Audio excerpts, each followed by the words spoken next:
आप देख रहे हैं श्री हरि कृपा आश्रम चैनल। संस्थापक स्वामी श्री हरि चैतन्य पुरी जी महाराज।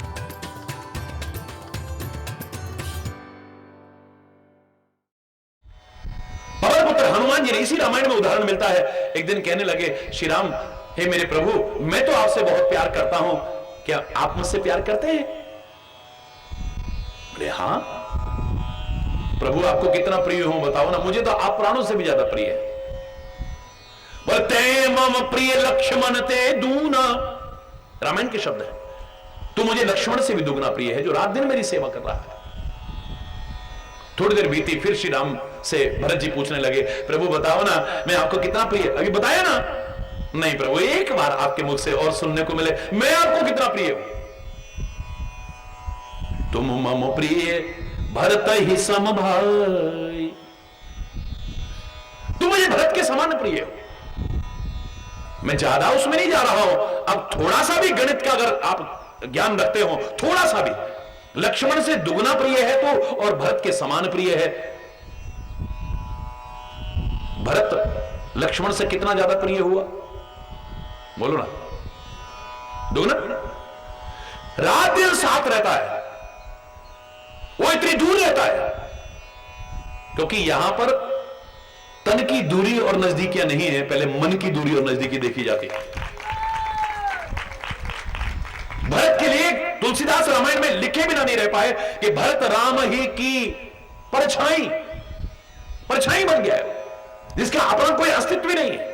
परछाई का अपना कोई अस्तित्व नहीं होता है। बोली, जिसकी परछाई है उसने यूं करा तो यूं कर रहा है परछाई, उसने यूं करा वो यूं कर रहा है, उसने यूं करा तो यूं कर रहा है। परछाई अपने आप कुछ नहीं कर सकती है, पूरी तरह डिपेंडेंट है किसके ऊपर? जिसकी वो परछाई है। भरत कहता है, मेरा कोई अस्तित्व नहीं है तेरे बिना, हरि बोलना, मैंने तो अपने आप को तेरी परछाई बना लिया है, यानी तेरे मन के अनुकूल तू जो करे वो होगा, जो कहे वो होगा। हरि बोलना। लेकिन यहां पर अभी मन है, मामला गड़बड़ है। मन सम्मान मिल सकता है, श्री राम के साथ सम्मान कितना मिल रहा है कि दक्षिण भाग में लक्ष्मण को खड़ा करते हैं। दक्षिणे लक्ष्मणो यस्य वामे च जनकात्मजा पुरतो मारुतर्यस्य तम वंदे रघुनंदनम। दक्षिण भाग सम्मान का प्रतीक माना जाता है, याद रखना। कोई बुजुर्ग आ जाए और हम चारपाई पे बैठे हैं या कुर्सी पर बैठे हैं तो ये नहीं कहते बाईं तरफ आके बैठ, दाहिनी तरफ बिठाने की कोशिश करते हैं, क्योंकि दक्षिण सम्मान का प्रतीक है, याद रखना। दक्षिण माने दायां भाग, ये सम्मान का प्रतीक माना जाता है। तुम अपने आप को एक सम्मान देने की रीति है। लक्ष्मण को श्री राम अपने दाहिने खड़े करते हैं, यानी कितना सम्मान देते हैं। लेकिन याद रखना, सम्मान में और प्यार में जमीन आसमान का अंतर है। सम्मान मिलना एक अलग विषय है, पूजा पाठ होना एक अलग विषय है, लेकिन प्यार इन सबसे ऊंची चीज है। किसी को भी, किसी की पूजा पाठ भी हो सकती है, मान सम्मान भी मिल सकता है, लेकिन दिल का प्यार, हरि बोलना, हर एक को नहीं मिलता है, याद रखना। पूजा तो बुरे ग्रहों की भी हो जाती है, अच्छे तो छोड़ो आप, बुरे ग्रह की भी पूजा हो जाती है। एक मौका ऐसा आता है, काले करुआ खा ले, गुगुती खा ले, उसकी भी पूछ होने लगती है, हरि बोलना। जब किसी की प्रतीक्षा होती है, उस कौवे से कहते हैं, तेरी सोने में चोंच मढ़ाऊंगी, देख वो वापिस आ जाएं। मेरे छत के ऊपर बैठ के तू मेरे को एक बार बता दे, वो आ रहे हैं कि नहीं आ रहे हैं, जिनसे प्रेम रखता है व्यक्ति। सोने से चोंच मढ़ाऊंगी तेरी, हरि बोलना, जोर से बोलना। हम जानते हैं ये आदमी ऐसा है, लेकिन सामने नमस्कार नमस्कार, सामने किसी डर की वजह से, किसी के पद की वजह से, किसी वजह से भी मान सम्मान कर सकता है व्यक्ति, और हो सकता है उसकी पूजा भी कर दे। लेकिन याद रखना, हृदय का प्रेम हर एक को नहीं मिल सकता। प्रेम के अधिकारी बनना, खाली मान सम्मान के अधिकारी मत बनना कभी। गहराई से विचार करना इसके ऊपर।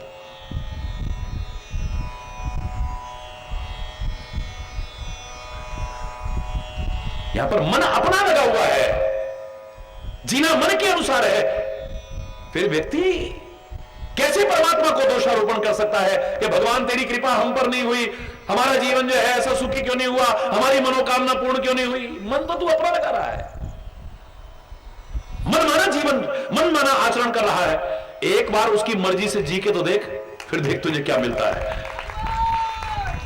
पहले एक बार तू कहे राजी है हम उसी में जिसमें तेरी रजा है, यहां यूं भी वाह वाह है, यहां वो भी वाह वाह है। तेरी रजा में राजी है हम, तू जो चाहता है वो करेंगे।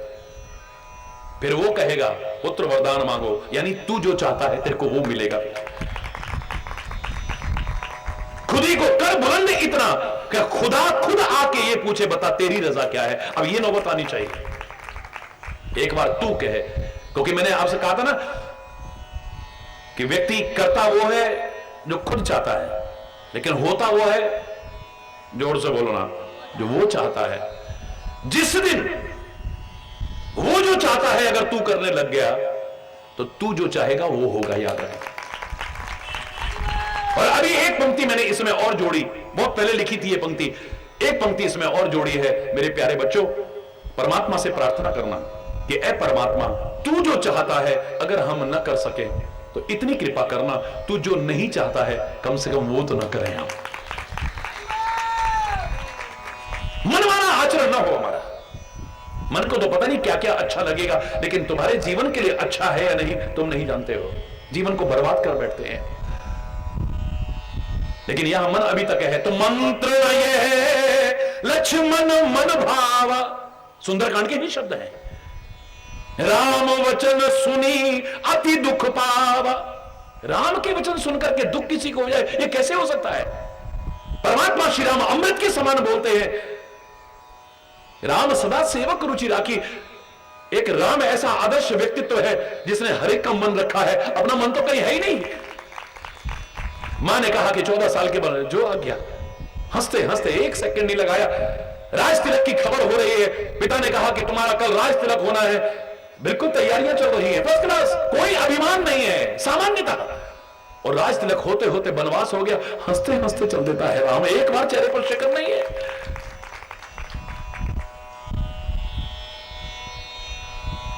प्रसन्नताम या न गताभिषेक सता न ममले वनवास दुखता। राज तिलक की सुनकर खबर, चेहरे पर कोई अभिमान की लकीर नहीं है। न ममले वनवास दुखता, और वनवास की खबर होते होते चेहरे पर एक मलिनता की रेखा नहीं है, उदासी की रेखा नहीं है। तुलसी कहता है इतने बड़े साम्राज्य को छोड़ के राम कैसे जा रहा है? जानते हैं आप इसके चेहरे पर प्रसन्नता क्यों है? एक व्यक्ति को राजा बना रहे हो और दूसरे दिन देश निकाला दे दिया जाए, आखिर क्या कारण है? इसके चेहरे पर उदासी क्यों नहीं आई है? प्रसन्न होकर के क्यों जाए? बोले कैसे जा रहे हैं? बटोहू की नहीं, एक राहगीर की तरह राम जा रहे हैं। जैसे राहगीर किसी धर्मशाला में रुकता है, होटल में रुकता है, 5 स्टार होटल में रुकता है, 7 स्टार होटल में रुकता है, किसी महल में भी रुकता है मान लो, लेकिन सुबह उठ करके अगर आगे जाता है तो उसको छोड़ने में उसे दुख होता है। अच्छा भाई, हाँ फिर आएंगे, हाँ जरूर, बाय बाय टाटा, हरि बोल, एक सेकंड नहीं लगता है। एक राहगीर जैसे मार्ग में धर्मशाला को या होटल को और महल को छोड़ के चल देता है, राम ऐसे छोड़ करके चल दिया है, एक सेकंड नहीं लगाया है। हरि बोल।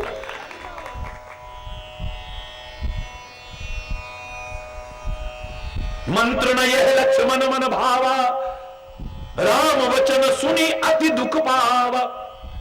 और उल्टा खाली इतना ही नहीं कि मन को बुरा लगा राम की वाणी, आगे तो और भी खतरनाक शब्द है। भगवान श्री राम से लक्ष्मण क्या कह रहा है, सुनो, कभी ध्यान नहीं दिया आपने। नाथ दैव कर कवन भरोसा, जिनसे सीखना है उसको सिखा रहे हैं। क्या भाग्य भाग्य, क्या देव देव चिल्ला रहे हैं आप। नाथ दैव कर कवन भरोसा, सोखिए सिंधु करिए मनो। आप गुस्सा करिए, कोटि सिंधु शोषक तब सहायक, करोड़ों समुद्र सुखाने की ताकत है आपके एक तीर में। एक समुद्र क्या है ये? आप गुस्सा करिए, मतलब मुझे गुस्सा आता है तो आप भी गुस्सा करो, जो मैं चाहता हूं वो करो आप। अरे बोलना, जोर से बोलो।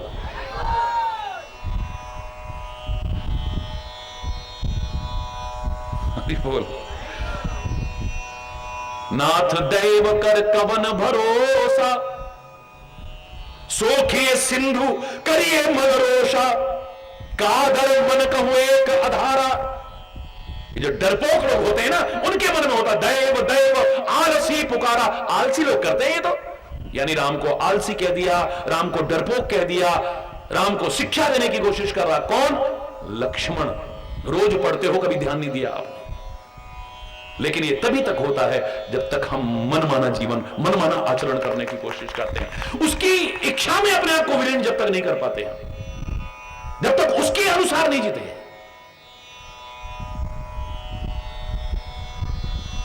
भजन तो बड़े प्यारे गाएंगे। भगवान मुझे भी अपना लो, मैं शरण तुम्हारी आई हूं। ये ना देखो मैं कैसी हूं, ये ना पूछो क्या लाई हूं। भगवान मुझे भी अपना लो। उलझी रहती हूं माया में, पर ध्यान तुम्हारा धरती हूं। जितने हैं प्यारे काम तुम्हें, उन कामों को ही मैं करती हूं। एक लाइन भी अगर जीवन के आचरण में उतर जाती, जिंदगी समझ जाती तेरी। एक लाइन भी, जितने हैं प्यारे काम तुम्हें, उन कामों को ही करती हो। सोचो, कह रहे हो लेकिन ऐसा ही करते हो क्या? भगवान को क्या प्रिय है, कहीं ढूंढने की आवश्यकता नहीं, अपनी आत्मा से ढूंढ लेना। तुम्हें अंदर से एक बार आत्मा की आवाज सुनना आ गया, तुम्हें पता लग जाएगा कि भगवान क्या बोल रहा है, क्योंकि वो आत्मा रूप में बोल रहा है तुम्हारे अंदर। कहीं बाहर भटकने की आवश्यकता नहीं, तुम्हारी आत्मा तुम्हें बता देगी कि गलत है या सही है। दुनियादारी में भी क्या सही है क्या गलत है, हमारे शास्त्रों ने एक पंक्ति में परिभाषा दी थी, आत्मनः प्रतिकूलानि। जो तेरी आत्मा को बुरा लगता है वो व्यवहार कभी दूसरों से मत करना, वही बुरा है। बस तेरे को गाली दे कैसा लगता है, बोलना। इसका तात्पर्य तेरी आत्मा बता रही है गलत है, तो किसी को गाली, तेरी को निंदा चुगली करे कैसा लगेगा, तिल मिला जाएगा तो तिल मिला जाएगा। तेरी आत्मा बता रही है कि गलत है। किसी के साथ दुर्व्यवहार करो, तेरे साथ कोई दुर्व्यवहार करे कैसा लगेगा तेरे को? अच्छा लगेगा। इसका तात्पर्य अंदर से आवाज आ रही है ये व्यवहार अच्छा। तुम्हारे घर में अशांति है, कला कलेश है, बिल्कुल उजड़ने वाला है घर, और ऐसे में कोई आदमी आए, कुछ ऐसी बातें करे, तुम्हारे घर में शांति हो जाए, मुसीबत टल जाए, वो तुम्हें कितना अच्छा लगता है। तो तुम भी किसी के घर में आग लगाने की कोशिश मत करना, किसी के घर में शांति का साम्राज्य स्थापित कराने में सहयोग करना। तुम्हारी आत्मा बता रही क्या अच्छा है। तुम्हारी बेटी को कोई ससुराल में सताए कैसा लगेगा, तुम्हें अच्छा नहीं लगेगा। तो किसी की बेटी जो तुम्हारे घर में आई है बहू बन करके, तुम उसे सताओगे तो उसको भी बुरा लगेगा। तुम्हारी आत्मा बता रही है कि ये गलत है, मत करना कभी भी। भगवान करे तुम्हारी लंबी उम्र हो, और जब तुम बुजुर्ग हो जाओ, तुम्हारी औलाद तिरस्कार करे, अपमान करे, उपेक्षा करे, सेवा ना करे, आज्ञा पालन ना करे, कैसा लगेगा? अच्छा नहीं लगेगा। यानी आत्मा बता रही है कि बड़ों का सम्मान करो। अगर तुम्हें अच्छा नहीं लगेगा तो तुम्हारे बुजुर्गों को, तुम्हारे माँ बाप को भी बुरा लगेगा। उनका अपमान मत करना, तिरस्कार मत करना, उनकी सेवा करना, उनका सम्मान करना, आज्ञा पालन करना उनकी। हरि बोल। तो जामवंत ने जो वचन कहे कभी भी विचार करके देखना, एक आम आदमी के कान को अच्छे नहीं लगेंगे। अच्छा, पहले तो हमारे अंदर ऐसा ताकत कर दी, हमने कहा हम करेंगे, अब करें नहीं नहीं नहीं नहीं, तुम खाली इतना करना बस। बहुत बुरा लगेगा, बहुत बुरा। हमें को टोके, चाहे माँ बाप टोके हमारे भले के लिए, चाहे महापुरुष टोके, या हमारे गुरुदेव टोके, या कोई हमारा मित्र टोके, हमें अच्छा नहीं लगता है।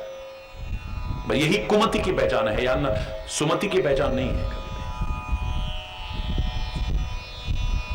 हो सकता है वो शब्द कान को अच्छे नहीं लगेंगे, हो सकता है वो मन को भी अच्छे न लगे, लेकिन जब सुमति जागृत हो जाएगी, मैं चैलेंज करके कहता हूं तुम्हारे हृदय को बहुत अच्छे लगेंगे। सुंदरता यहीं से शुरू होती है सुंदरकांड की। जामवंत के वचन सुहाए, बोलो,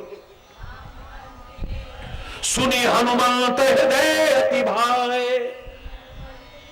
अच्छे नहीं, अति भाए, बहुत अच्छे लगेंगे आपके हृदय को। हृदय को, कान को अच्छे लगे ना लगे, मन को अच्छे लगेंगे, दिल को अच्छे लगेंगे। ये हमारे बुरे के लिए थोड़ी कह रहे, हमारे भलाई के लिए तो कह रहे। मीठा मीठा, चापलूसी भरा, मन को अच्छा लगने वाला बोलने वाले तुम्हारे बहुत साथी मिल सकते हैं, लेकिन तुम्हारा भला छुपा हो लेकिन सुनने में बात कठोर हो, ऐसा कहने वाले बहुत कम मिलेंगे तुमको। क्योंकि आम आदमी सोचता है यार हम काहे को बुरे बने, इसको बुरा लग जाएगा है? जिस गुरु का कार्य होता है समाज को सही मार्गदर्शन देना, वो नहीं करता रहा है। क्यों? क्योंकि उसके स्वार्थ आड़े आ गए हैं। मैंने इसको अगर असलियत बता दी, ये बुरा मान जाएगा, आना बंद कर देगा, तो चढ़ावा कहां से चढ़ेगा? हरि बोल।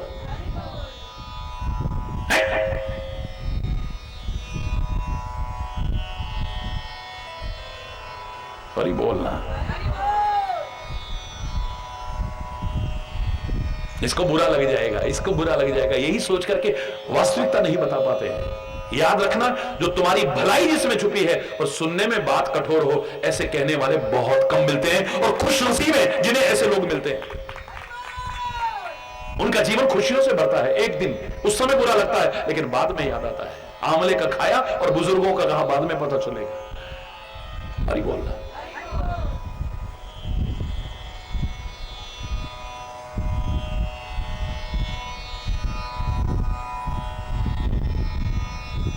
प्रारंभ भी बहुत सुंदर शुभारंभ है।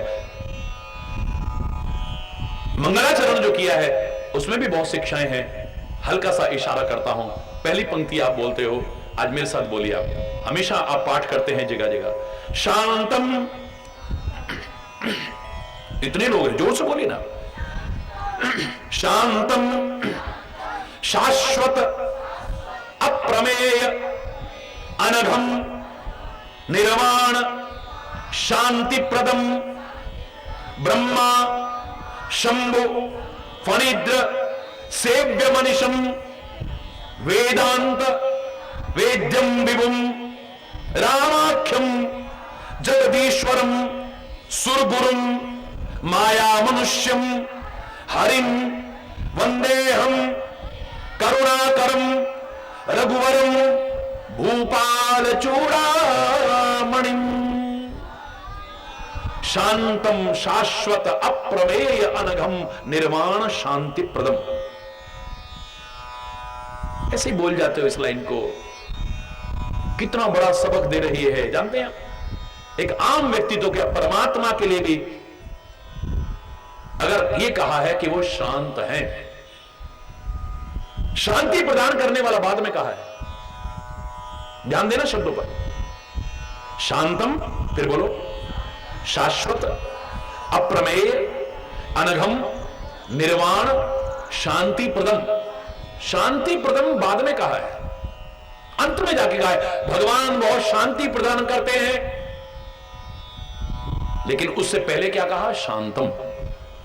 एक आम व्यक्ति तो क्या, भगवान भी शांति तब प्रदान कर सकता है जब पहले खुद शांत होगा। शांतम शाश्वत अप्रमेय अनघम निर्वाण शांति प्रदम। शांति प्रदान बाद में करता है, पहले खुद शांत है। और जो खुद अशांत होगा वो कभी भी दूसरों को शांति नहीं दे सकता है यार। जो डूब रहे हैं बीच भंवर, औरों को किनारा क्या देंगे।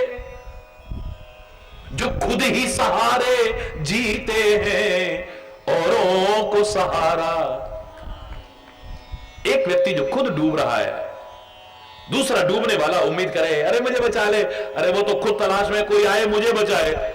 अरे बोलना, उसको तो खुद तलाश है अभी, किसी उबारने वाले की, किसी तारने वाले की तलाश है। वो तुम्हें क्या बचाएगा? जो खुद डूब रहा है।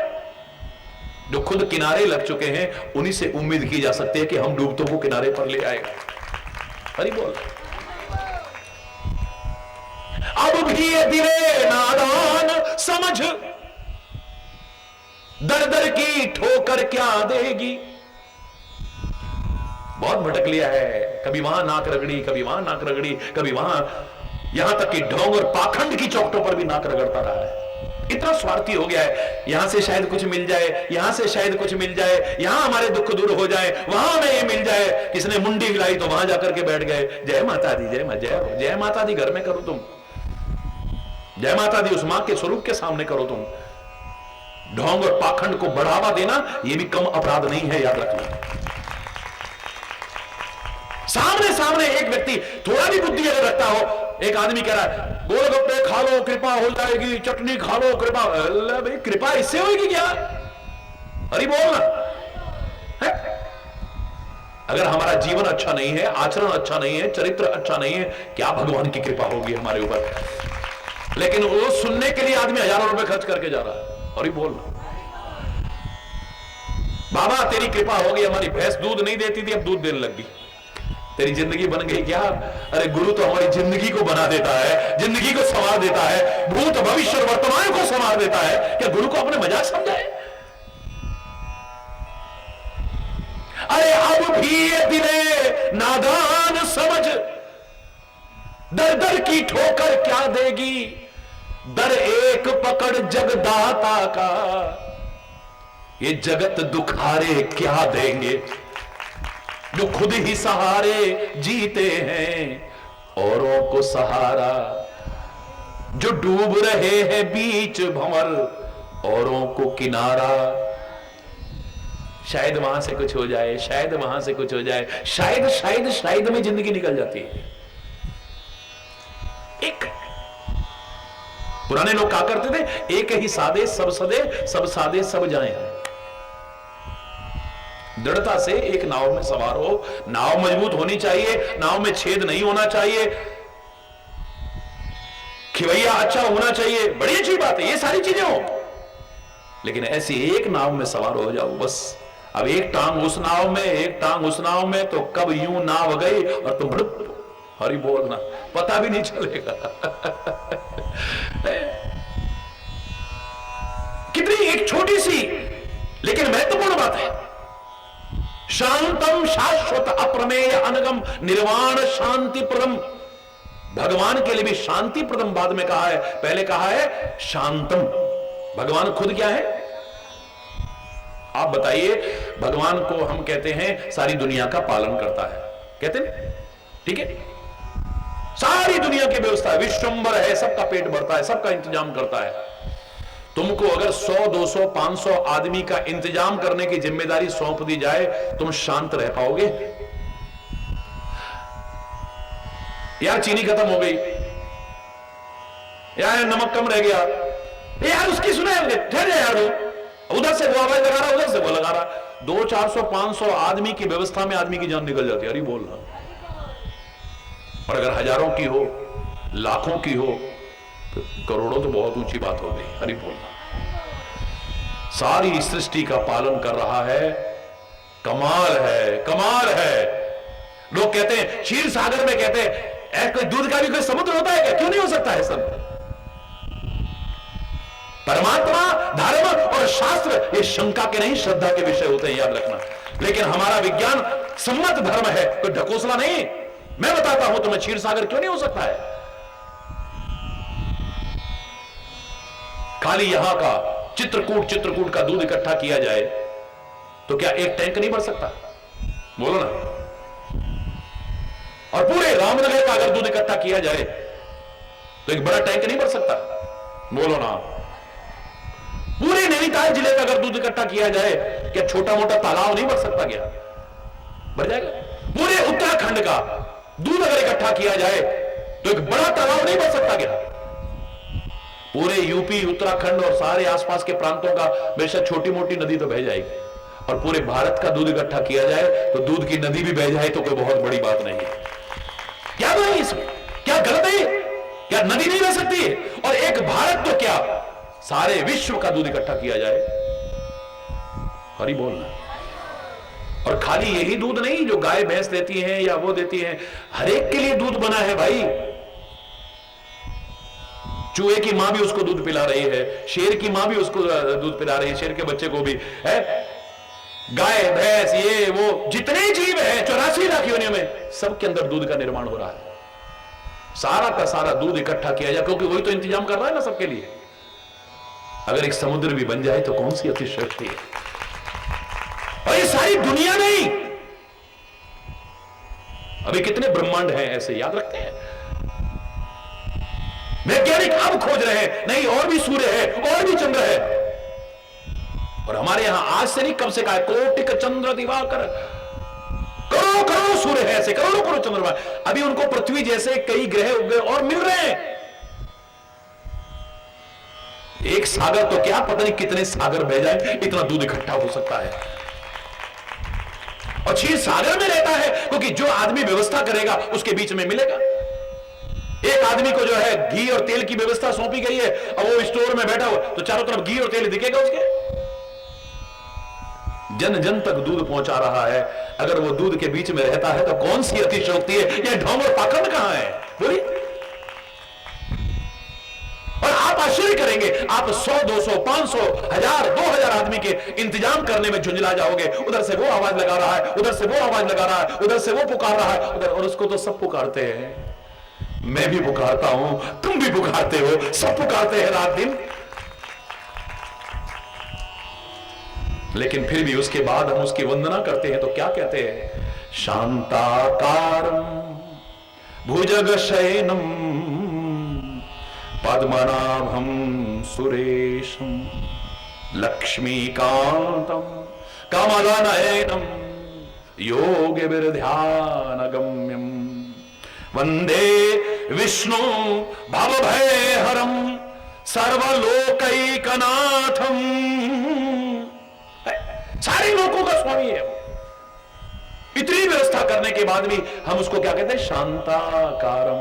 मैं पूरा नहीं सुना रहा, अपने विषय की बात ले रहा हूं। शांताकारम भुजगशयनं पद्मनाभं सुरेशं विश्वाधारं गगनसदृशं एकवर्णं शुभांगं लक्ष्मीकांतं कमलनयनं योगविद्यानगं वंदे विष्णु भवभयहरं सर्वलोकैकनाथं।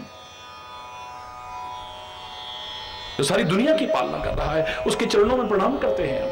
लेकिन वो कैसा है? इतना सब करने के बाद भी शांताकारम, फिर भी शांत रहता है। वही शांति प्रदान कर सकता है, याद रखें। जो स्वयं शांत नहीं है वो क्या शांति देगा हमें? भाषण देना बड़ा सरल है,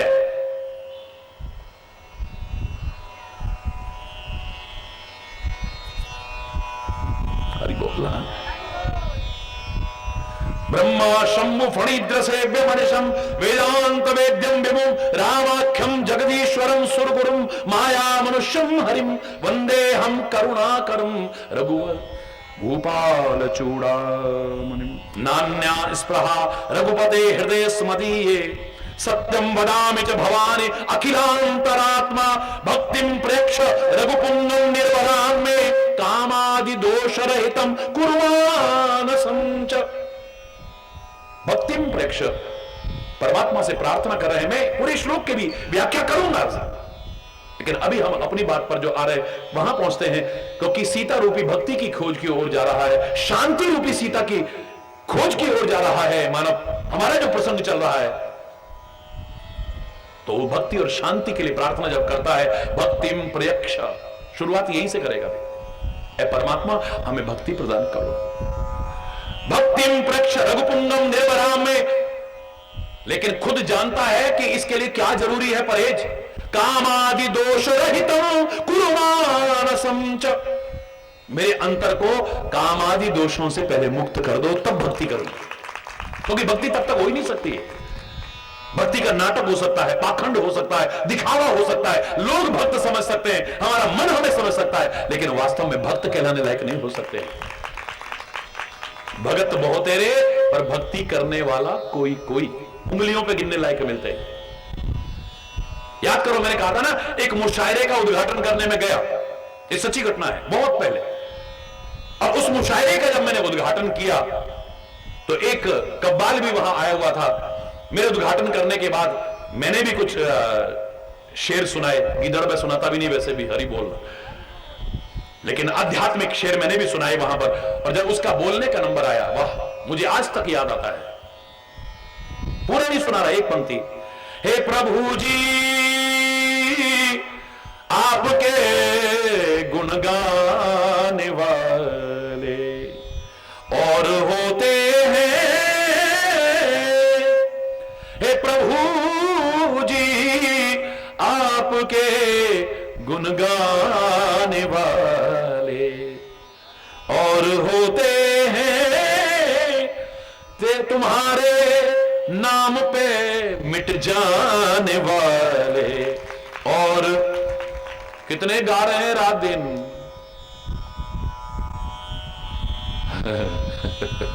पर तेरा नाम गाने वाले कोई कोई कोई कोई कोई कोई होते हैं। अरे बोल, उद्देश्य किसी का धन कमाना है, चाहे वो कथा कर रहा है, प्रवचन कर रहा है, भजन गायक बना हुआ है, जो भी है, भगवान को सुनाना नहीं है। या तो धन पाना उद्देश्य है, मान सम्मान पाना उद्देश्य है, या तुमको रिझाना उद्देश्य है। प्रभु को रिझाना तो बहुत कम मिलता है, चाहे कितना भी बड़ा गायक हो, फिर इस श्रेणी में गायक नहीं है। आप देखिए, खुले शब्दों में कह रहा हूं कि उस जमाने का सबसे बड़ा गायक कौन था? अकबर के दरबार के 9 रत्नों में से एक रत्न था। कौन? जोर से बोलो। तानसेन। नाम ही तानसेन है। जब तान छेड़ता है तो दुनिया पागल हो जाती है। एक दिन यमुना में विहार कर रहे थे, नाव में बैठ करके शहंशाह अकबर के साथ में जा रहा है और वो आनंद विभोर हो रहे हैं दोनों के दोनों। जब गीत खत्म हुआ तो अकबर कहने लगा, वाह तानसेन, मुझे गर्व होता है अपनी सभा पर कि तेरे जैसा रत्न मेरे उसमें है। तेरे जैसा संगीत की जानकारी कौन रखता होगा? ऐसा गायक दुनिया में नहीं मिलेगा जो मेरी सभा के अंदर है। कहते हैं तानसेन ने ऐसे उंगली की, नाव में से नदी तक ज्यादा नहीं पहुंचती है, बस इतना सा गीला हुआ है, इतना सा। बोले जहांपना, मैं तो अभी संगीत की इतनी सी जानकारी रखता हूं। है तो संगीत कैसा होता होगा? इतनी सी जानकारी बस? बोले हां महाराज, अगर संगीत सुनना है तो मेरे गुरुदेव का कभी सुन के देखो। कौन है तुम्हारे गुरुदेव? बोले स्वामी हरिदास जी महाराज है। कहां रहते हैं? बोले वृंदावन में। तो चलो, बोले राजा बन करके मत जाना, वहां राजा बन के जाओगे तो आपको सुनाएंगे भी नहीं। एक किनारे से आनंद लो, और जब वो अपनी मस्ती में गा रहे हो, तुम्हारे कहने पर नहीं, अपनी मस्ती में जब आनंद विभोर होकर गा रहे, तब सुनना, भूल जाओगे मेरा गीत सुनना भी। गए, काफी देर तक बैठे रहे, कुटिया के बाहर पेड़ के पीछे दुबक करके बैठे हुए हैं तानसेन भी और अकबर भी, और गुरुदेव अंदर बैठे हैं आनंद विभोर। लेकिन अचानक पता नहीं क्या लहर आई, हो सकता है इनके हृदय की पुकार जा रही होगी। तार से तार मिला, तानपुरा उठाया,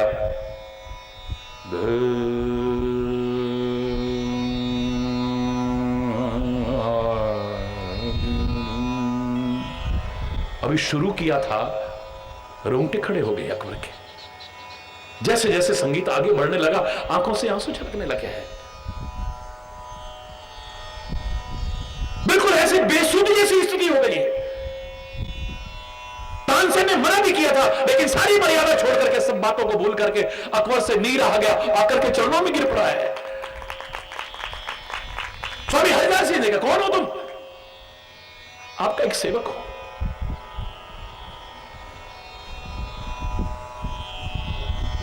प्रभु, ऐसा गीत मैंने कहीं नहीं सुना है। नहीं नहीं, मैं कोई गायक नहीं, मैं तो प्रभु की याद में बस बोलता हूं। जैसे तैसे वहां से विदा होते हैं, रास्ते में कहते हैं, तानसेन, वास्तव में तूने गलत नहीं कहा था, मेरे तो रोंगटे खड़े, अभी तक झंझना रहा है साहब। आखिर तेरे गीत में और उनके गीत में अंतर क्या है? तेरे संगीत में और उनके संगीत में क्या अंतर है? ऐसा क्या फर्क है तेरी और उनकी गायकी में? तानसेन कहता है, हे जहांपना, मैं तुम्हारे लिए गाता हूं और मेरे गुरुदेव प्रभु के लिए गाते हैं, उसमें फर्क कितना है?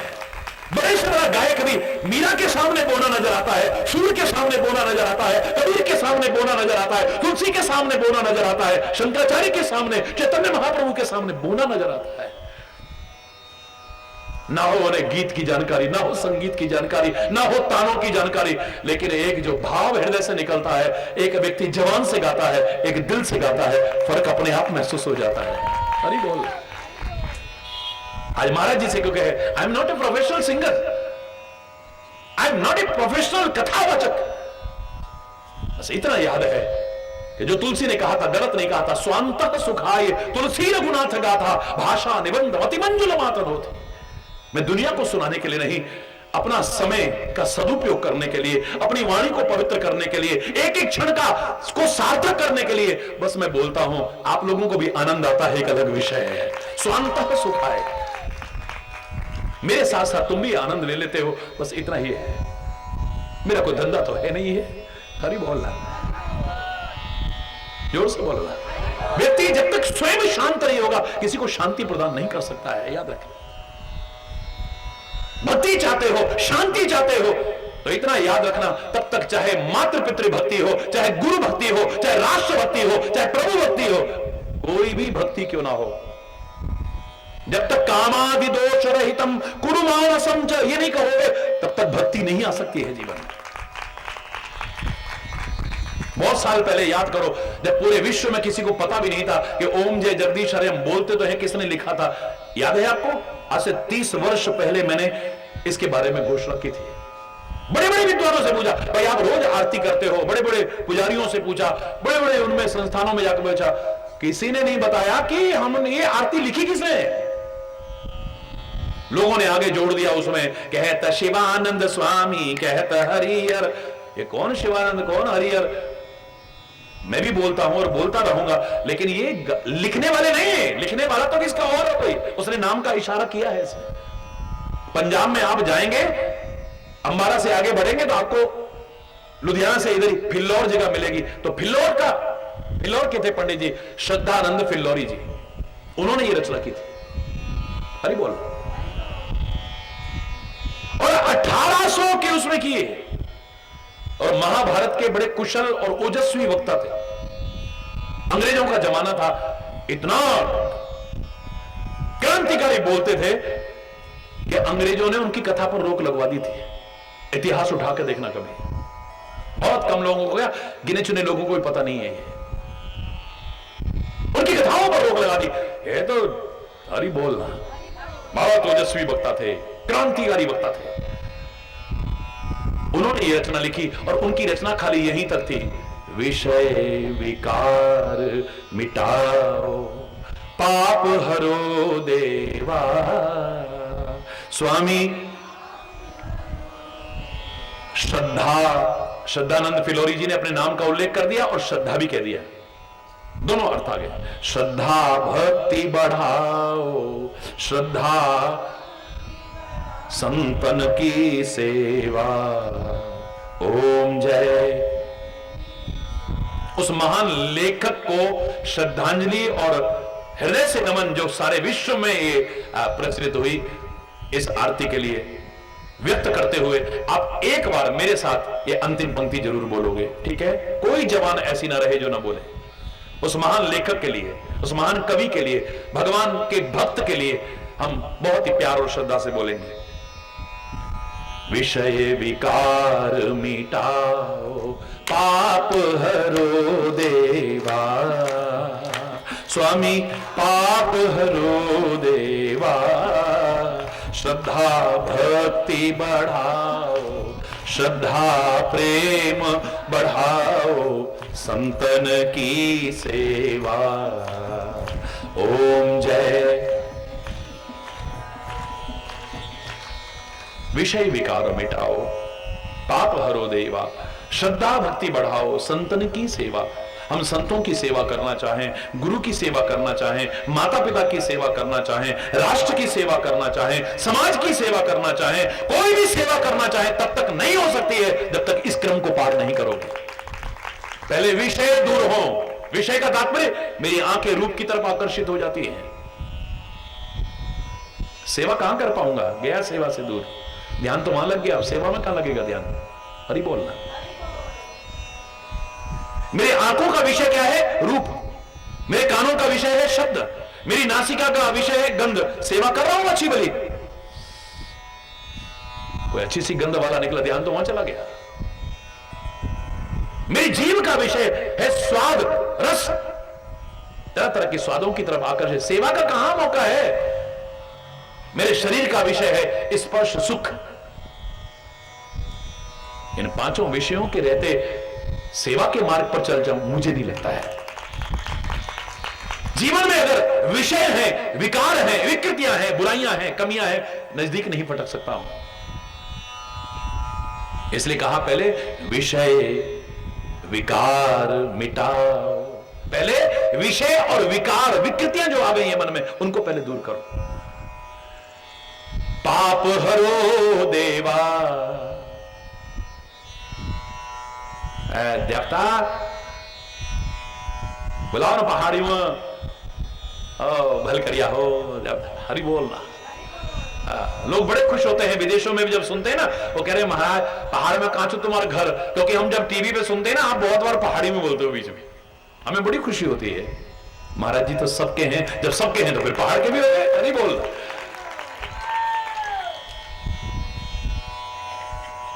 पाप हरो देवा, पहले पाप दूर होना चाहिए,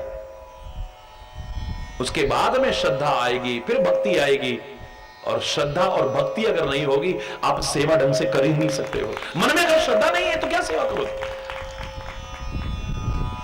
कब सेवा से विमुख हो जाओगे, कब सेवा से दूर हो जाओगे, और जिसकी सेवा कर रहे हो उसकी जड़ काटने लग जाओगे, पता भी नहीं चलेगा। कब सेवक रहोगे और कब पूर्व सेवक हो जाओगे, पता ही नहीं चलेगा। भूत पूर्व बन, भूत लग जाएगा साथ में। अरे बोल, जोर से बोल रहा, जोर से बोल रहा। अगर हमारे मन में श्रद्धा ही नहीं है, हमारे मन में भक्ति नहीं, हम सेवा नहीं कर सकते हैं। जबरदस्ती एक दिन कर लेंगे, 2 दिन कर लेंगे, 10 दिन सेवा के मार्ग पर चल ही नहीं सकते हैं। चाहे समाज की सेवा करना चाहे, चाहे माता पिता की सेवा करना चाहे। अरे अभी श्राद्ध गए हैं, श्राद्ध शब्द काय से बना है? श्रद्धा शब्द से बना है। मरने के बाद तो श्राद्ध कर रहे हो, यानी श्रद्धा व्यक्त कर रहे हो, जीते जी भी उनके प्रति श्रद्धा रखा करो ना। अगर श्रद्धा होगी तो सेवा कर पाओगे, वरना नहीं कर पाओगे मां बाप की। जीते जी 2-2 रोटी के टुकड़ों के लिए तरसते रहे बुजुर्ग, और मरने के बाद में सारी बिरादरी को बुला के भोजन करवा रहे, पकवान बनवा रहे तरह तरह के। लगता है मजाक उड़ा रहे हैं, बुड्ढे तू तो भूखा मर गया, रोटी के 2-2 टुकड़ों के लिए तरसता मर गया। क्षमा चाहते हुए बोलूंगा, ये शब्द मेरे मुंह से अच्छे नहीं लगते, लेकिन आपने मां बाप नहीं समझा उन्हें। लेकिन तेरे नाम पर आज लोग चटकारे ले लेकर के तरह तरह के पकवान खा रहे हैं, मजाक उड़ा रहे हैं हम लोग। सोई कितने कितने गांव के लोग भोजन करते हैं, कितनी कितनी बिरादरी का भोजन करते हैं। जीते जी वो मंदिर में आए तो हमें बुरा लगता है, जीते जी सत्संग में भी जाए और कोई काम नहीं है तो उनको दादाजी, अरे इसे तो इतनी देर में सब्जी ले आते, इतनी देर बैठ के पोते को खिलाते, कितना अच्छा लगता, घर में कुछ मदद तो मिलती। पर तुम्हें तो काम ही नहीं, जब देखो माला लेके बैठ जाते हो, जब देखो जब वहां चले जाते हो, जब देखो वहां चले जाते हो। जीते जी उनका सत्संग में आना बुरा लग रहा है, मंदिर में गुरुद्वारे में जाना बुरा लग रहा है, मस्जिद या चर्च जहां भी लोगों की श्रद्धा है जाना बुरा लग रहा है। और मरने के बाद उनकी अस्थियों को हरिद्वार ले जा रहे हैं, हरि बोल, खुद लेके जा रहे हैं। एकदम मजाक उड़ा रहे हैं हम, मजाक। अरे श्राद्ध करो, भारतीय संस्कृति का यह भी एक महान पर्व है, कोई बुराई नहीं, लेकिन जीते जी भी तो श्रद्धा रखो, तब आनंद है। मरने के बाद फोटो लगा दी, बस एक बार माला पहनाई, उसके बाद चाहती थी धूल जम जाए, कोई मतलब नहीं लेने देना। हमारी श्रद्धा की इति श्री हो गई है?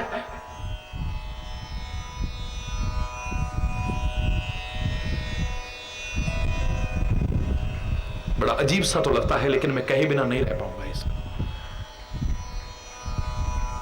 सुंदरकांड की बहुत सुंदरता कि भक्ति की ओर जाना है, शांति की ओर जाना है, अपने लक्ष्य की ओर जाना है। प्रार्थना ये जरूरी है, नान्या स्पृहा रघुपते हृदय स्मदीये सत्यम वदामि च भवान अखिलांतरात्मा भक्तिम प्रयक्ष रघुपुंगम निर्भराम में कामादि दोष रहितम कुरु मानसम च। पहले मेरे मानस को कामादि दोष से रहित करो, ए परमात्मा, तब आगे बढ़ूंगा। श्रद्धा भक्ति बढ़ाओ, संतन की सेवा, संतन की सेवा लास्ट में कहा है, पहले कहा विषय में हटाओ, विकार हटाओ, पाप हटाओ, फिर श्रद्धा बढ़ाओ, फिर भक्ति बढ़ाओ, तब सेवा करोगे, वरना नहीं होगा। ये क्रम है एक सुंदर।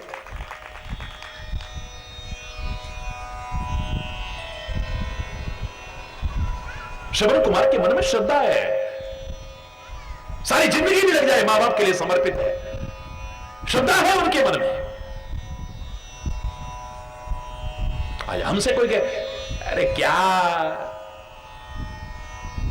या घट भीतर, ये घट में सारे तीर्थ है, कहां जा रहे हो तुम, क्या मिलेगा बद्री में, केदार देखा नहीं केदारनाथ में कितने लोग मर गए। अरे बाबा घर में भजन कर, क्या लेना खाली में। और अगर हमसे कह दे कि तुम कंधे पे बिठा के ले जाओ, फिर तो हरि बोल। अरे कुछ तो बात होगी। मेरा एक खुला चैलेंज है आपको, ऐसा नहीं कि उसके बाद में कोई माता पिता के सेवक नहीं हुए, माता पिता के भक्त नहीं हुए, बहुत हुए होंगे, लेकिन उनका नाम कोई नहीं जानता। आज भी अगर कोई माता पिता की सेवा खूब तन्मय होकर के करता है, फिर भी उसके नाम से कोई नहीं जानेगा तू तो बड़ा श्रवण कुमार है भाई, नाम श्रवण कुमार का ही होगा, तुम्हारा नाम नहीं होने वाला। कुछ तो विशेष स्थान है उसमें, क्योंकि वहां सेवा तो है पर श्रद्धा विहीन सेवा नहीं है, पूर्ण श्रद्धा है वहां। हरिश्चंद्र की सत्य के प्रति श्रद्धा है, इसलिए पालन कर पाया, नहीं विचलित हुआ है। चाहे कितना भी राजपाट चला गया, जगह जगह दर दर ठोकरें खानी पड़ी है, क्या कुछ नहीं करना पड़ा है, लेकिन सत्य से दूर नहीं हुआ। क्यों? क्योंकि सत्य के प्रति श्रद्धा है। एकलव्य की गुरु के प्रति श्रद्धा है। गुरु ने एकलव्य को स्वीकार नहीं किया, लेकिन मैंने स्वीकार कर लिया है आपको गुरु।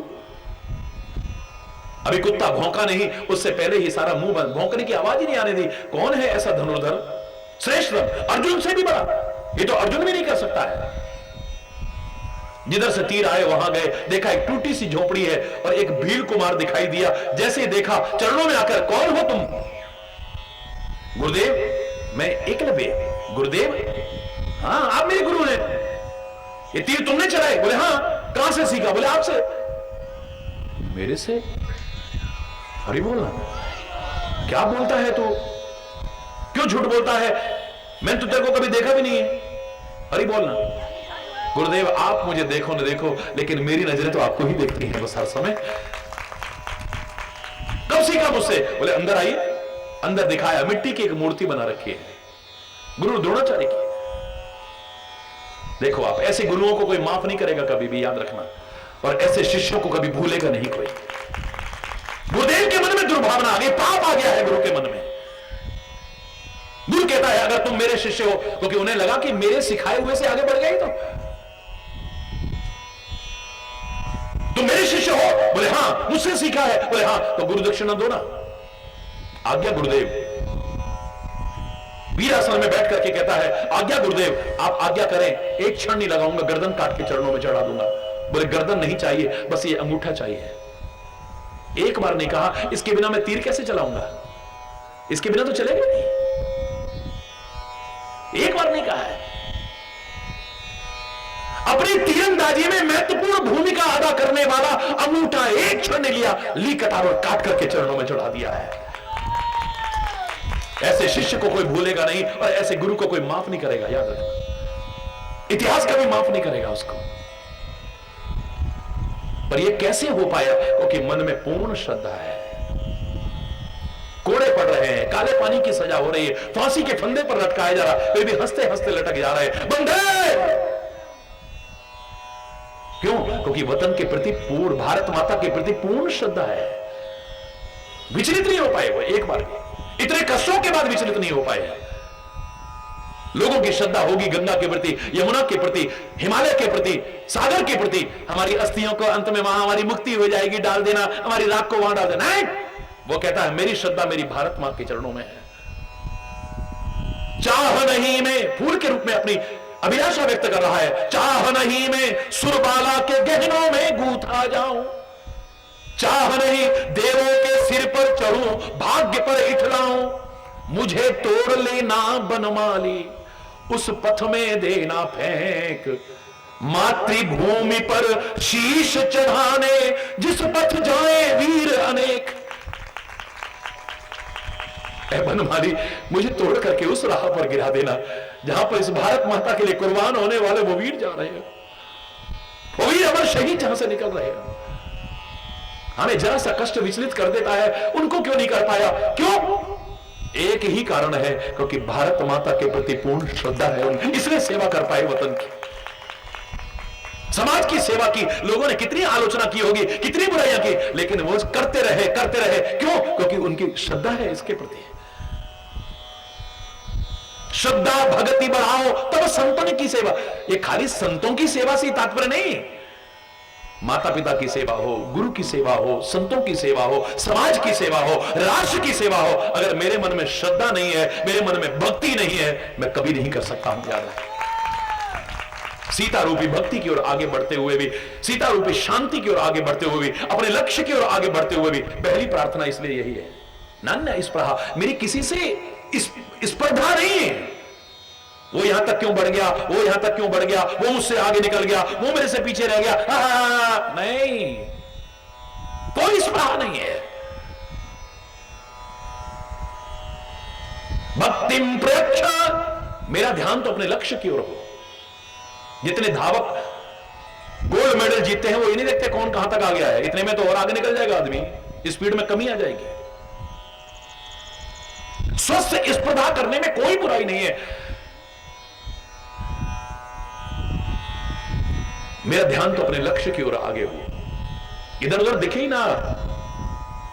कौन द्रौपदी को जीत सकता है जो इसकी आंख को बेंध देगा, नीचे देख करके इसमें आंख को बेंध दे। जो एक राजा आगे आता है, पूछा जाता क्या दिखाई दे रहा है तुम्हें? बोले मुझे इसमें एक पेड़ दिख रहा है और पेड़ की एक शाखा दिख रही है, उस शाखा पर वो मछली है जिसकी आंख में तीर मारना है। एक साइड बैठ जा, तेरे बस की नहीं है।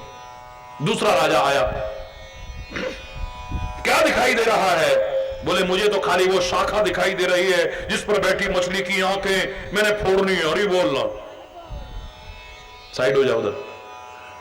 तीसरा आया, तुम्हें क्या दिखाई दे रहा है? बोले मुझे तो खाली वो मछली दिखाई दे रही है जिसकी आंख फोड़नी है। साइड हो जा, तू भी नहीं जीत सकता, उधर हो जा। आगे कर रही नहीं है कुछ भी। जब अर्जुन आया है, पूछा क्या दिखाई दे रहा है? बोले मुझे तो वो आंख दिख रही है जिसको भेदना है और कुछ दिखाई नहीं दे रहा है। जाओ पुत्र, तीर चलाओ, तुम्हें सफलता मिलेगी। और जो इधर उधर ध्यान भटकता रहा, नहीं कर सकते कभी भी। नान्या स्पृहा रघुपते हृदय स्मदीये, सत्यम वदामि च भवानी अखिलांतरात्मा, भक्तिम प्रयक्ष रघुपुंगम निर्भराम में। ये मुझसे आगे, इसको कैसे पीछे करूं, इसकी टांग कैसे खींचूं? क्योंकि आदमी को अपना पीछे रहना इतना बुरा नहीं लग रहा जितना किसी का आगे बढ़ना बुरा लग रहा है। अपने अभाव से इतना दुखी नहीं है जितना किसी के बढ़ते हुए प्रभाव को देख करके दुखी है। खुद दुखी है इतना बुरा नहीं लग रहा, पर तू सुखी है ये बहुत बुरा लग रहा है। हरि बोल रहा।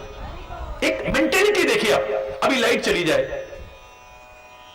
कितनी भी गर्मी पड़ रही हो, कितनी भी बुरी दशा है, जनरेटर भी खराब हो गया, वो भी हो गया, ये सबकी गई है क्या? पहला प्रश्न होता है। जरा देखना यार, पड़ोस में आ रही नहीं आ रही?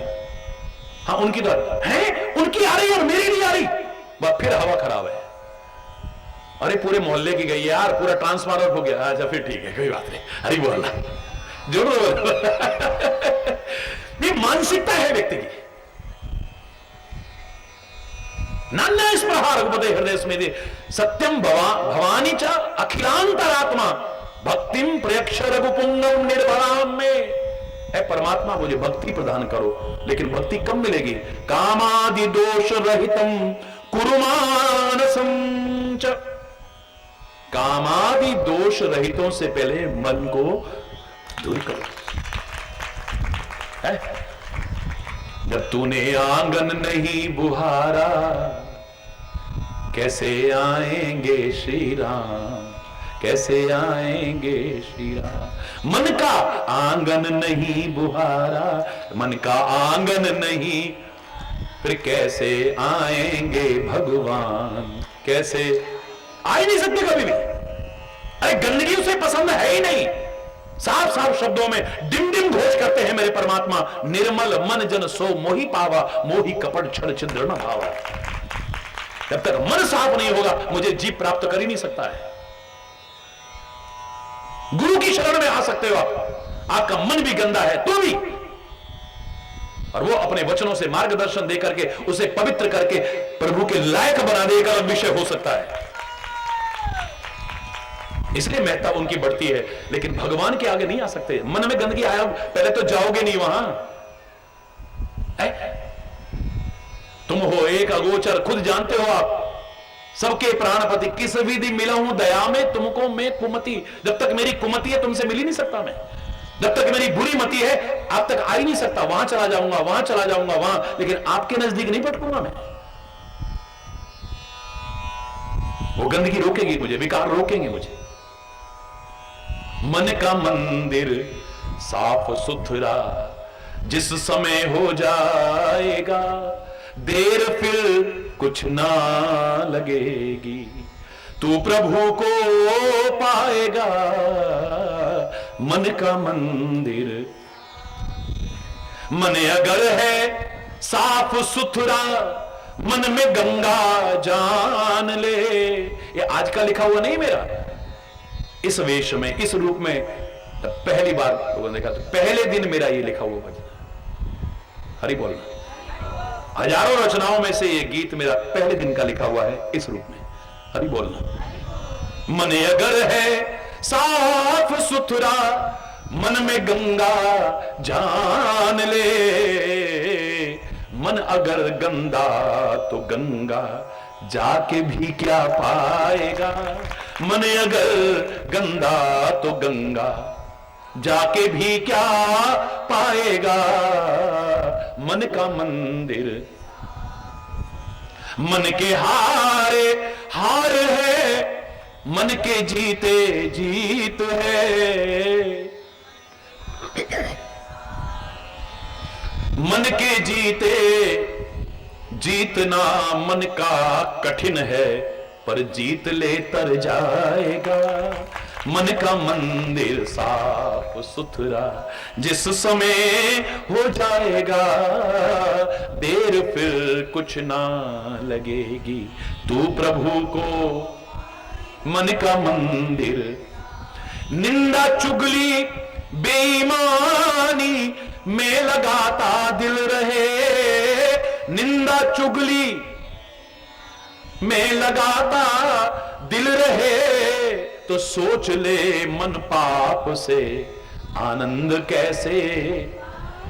सोच ले मन पाप से आनंद कैसे। मन का मंदिर साफ सुथरा जिस, जोर से बोलो ना, मन का मंदिर। बीज बोकर जहर के तुझे ज्ञान अमृत क्यों मिले।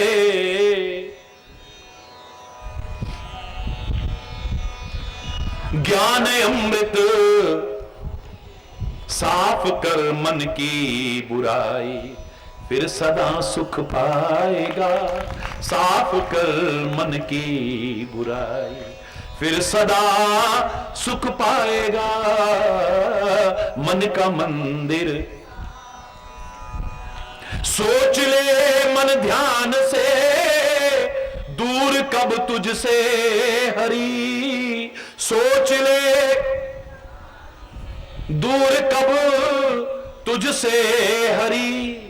मन अगर गंदा तो फिर तू पहचान कैसे। हरि बोलना। मन अगर गंदा तो फिर तू पहचान कैसे पाएगा। मन का मंदिर साफ सुथरा जिस समय हो जाएगा। मन का मंदिर, मन का मंदिर, मन का मंदिर। मन गंदा है तो चैन भी नहीं है, सुकून भी नहीं है, शांति भी नहीं है। याद रखना, ये खाली कोरी कथा नहीं है। गंदगी में चैन मिल ही नहीं सकता कभी, सुकून मिल ही नहीं सकता कभी, शांति मिल ही नहीं सकती है। हाँ तो चारों तरफ से मच्छर काटेंगे, खटमल काटेंगे, फिर हरी बोल, जोर से बोलो ना, बीमारियां फैलेंगी फिर तरह तरह की। गंदगी में कभी सुख शांति चैन नहीं मिल सकता है क्या? मेरी आंख में गंदगी आ जाए, जब तक आंख से दूर नहीं होती चैन मिलता है?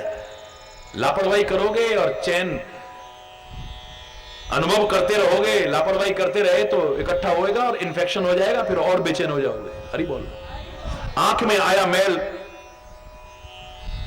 जब तक दूर नहीं होता आंख को चैन। कान में आया मैल जब तक कान से दूर नहीं होगा कान को चैन। नाक में आया मैल जब तक नाक से दूर नहीं होगा नाक को चैन। मुंह में आई गंदगी जब तक मुंह से दूर नहीं होगी तब तक मुंह को चैन।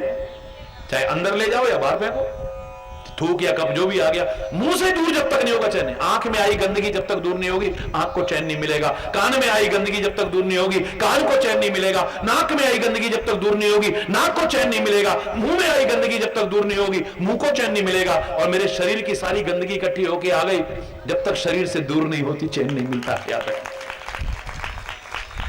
आधे से ज्यादा बीमारियां इसी बात से फैली हुई हैं। चैन नहीं मिलेगा।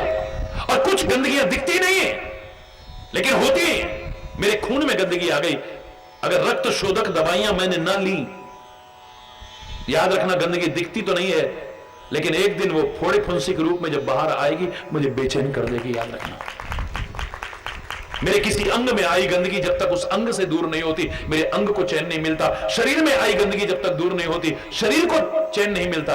ऐसे ही मन में आई गंदगी भी जब तक दूर नहीं होगी, मेरे मन को भी चैन नहीं मिलेगा। सोने की चैन पहन लूंगा, हीरे की चैन पहन लूंगा, पता नहीं काहे काहे की चैन पहनूंगा, लेकिन फिर भी चैन नहीं मिलेगा, सुकून नहीं मिलेगा, शांति नहीं मिलेगी। जो मैंने एक शेर लिखा था, कार है पास मगर कर दिया बेकार जन्म, गले में चैन है बेचैन फिर भी रहते हैं। हरि बोल, जोर से बोलो। कामादि दोष रहितम कुर्मानसम च। फिर इसके बाद आगे बढ़ना, और आगे बढ़ने में कैसे तुम्हें सहायता मिले। मार्ग में कठिनाइयां भी आ सकती हैं, बाधाएं भी आ सकती हैं, परीक्षाएं भी आ सकती हैं, मुसीबतें भी आ सकती हैं, परेशानियां भी आ सकती हैं, लेकिन कैसे उनसे बचें और वो न टिकें, इसके लिए परमात्मा की कृपा से मार्गदर्शन मिलेगा। हमारा जो प्रसंग चल रहा है, किसी भी लक्ष्य की ओर आगे बढ़ो, सफलता के सूत्र, सफलता के रहस्य, चाहे सुख पाना चाहो, शांति पाना चाहो, शिक्षा पाना चाहो, व्यापार में आगे बढ़ना चाहो, भक्ति के क्षेत्र में आगे बढ़ना चाहो, किसी भी क्षेत्र में आगे बढ़ना चाहो, कैसे बढ़ोगे, चर्चा करते हैं प्रभु कृपा से। आज यहीं पर अगर कोई गलत शब्द निकला हो, उसके लिए क्षमा चाहता हुआ अपनी वाणी को विराम दूंगा। एक बार जोर से बोलेंगे, धर्म की, अधर्म का, प्राणियों में, विश्व का, गौ माता की, भारत माता की, गंगा माता की, संत समाज की, भारत की देवियों की, भक्त समाज की,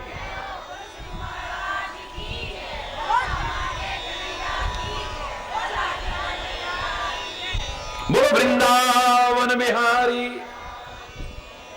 जय जय श्री राधे श्याम राम। हरि बोल, हरि बोल, हरि बोल।